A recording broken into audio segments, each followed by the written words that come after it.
நினைச்சது பேச முடியலையே. அமைச்சர்கள் பூரா குறுக்கீடு, முழுமையா பேச விட மாட்டேன்றாங்க.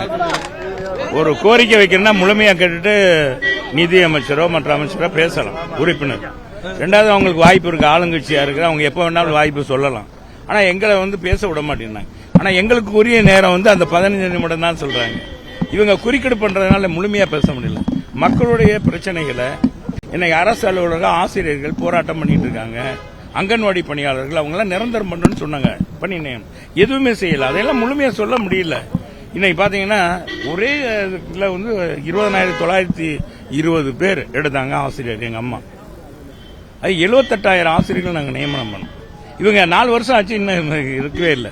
கடந்த ஆண்டு 24 வருஷம் ஏறத்தாழ 3,500 பேர் எடுக்கணும்னு சொல்லி பரீட்சை எழுதி ஆசிரியர் வாரியம் 2,800 பேருக்கு ஆசிரியர் வாரியமே தேர்ச்சி பெற்றிருக்காங்க அப்படின்னு சொல்லுவாங்க. ஆனா இன்னைக்கு வரைக்கும் வரல, அவங்க பணி நியமனம் வரல.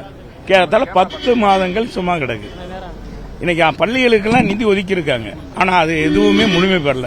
இன்னும் பள்ளிக்கூடங்கள்லாம் பாத்தீங்கன்னா இன்னைக்கு பள்ளிக்கூடங்கள், சில பள்ளிக்கூடங்கள் மரத்தடியில் நடக்குது, கட்டட வசதி இல்ல, கல்வி பெண்கள் பள்ளிகள்லாம் கழிவிடம் இல்ல, எந்தவித சுகாதார வசதி இல்ல.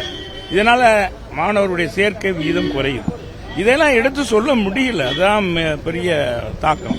போன ஆண்டு 2,000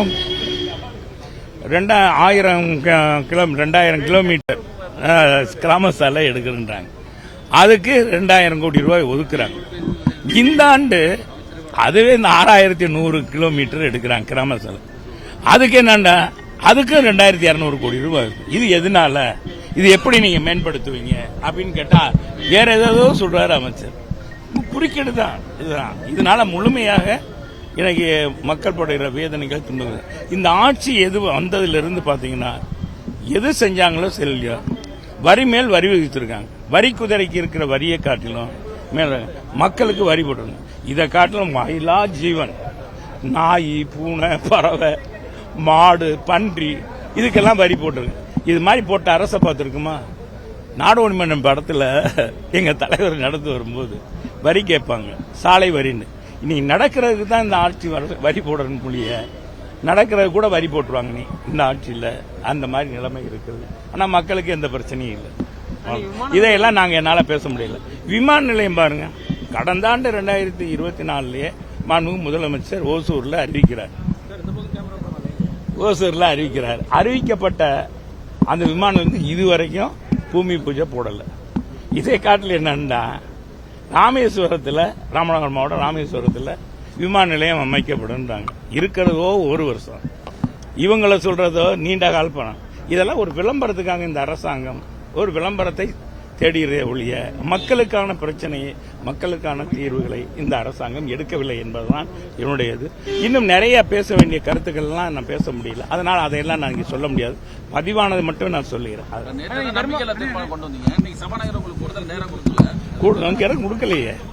பொதுவாகவே அமைச்சர்கள் சைகைகள், அமைச்சருடைய இதை பார்த்து தான் பேரவைத் தலைவர் செயல்படுறார். அவர் நன்னயமாக இல்லை. ஆசிரியர் ஒரு ஆசிரியராக இருந்தவர். எங்களை போன்ற கடைசி பெஞ்சு மாணவர்களுக்கு அவர் உதவியணும், இல்லைன்னா உபத்திரம் கூட கொடுக்காம இருக்கலாம். அதுவும் செய்யல. இன்னும் என்னை திருமாக்குள்னு ஓட்டுறாங்க. ஏங்க, இன்னைக்கு அமைச்சர்கள்லாம் ஒரு திட்டத்தை அதிகாரி சொல்றாங்கன்னா போய் பாக்குறாங்க. அது மாதிரி எங்க மாவட்ட ஆட்சித்தலைவர், எங்க முதன்மை பொறியாளர் எங்களை அழைத்துட்டு போறாங்க. அதுல அன்னைக்கு மக்களுடைய பிரச்சனைக்காக நான் போய் கலந்துருக்கேன். அதுக்கு என்னங்க, அதை இன்னும் ஓட்டிக்கிட்டே இருந்தா என்ன அர்த்தம்? அவங்களுடைய குறைய சொல்ல முடியல, அதை பத்தி பேச முடியல. இதுக்கு இதை பற்றி பேசுகிறார் என்பதுதான்.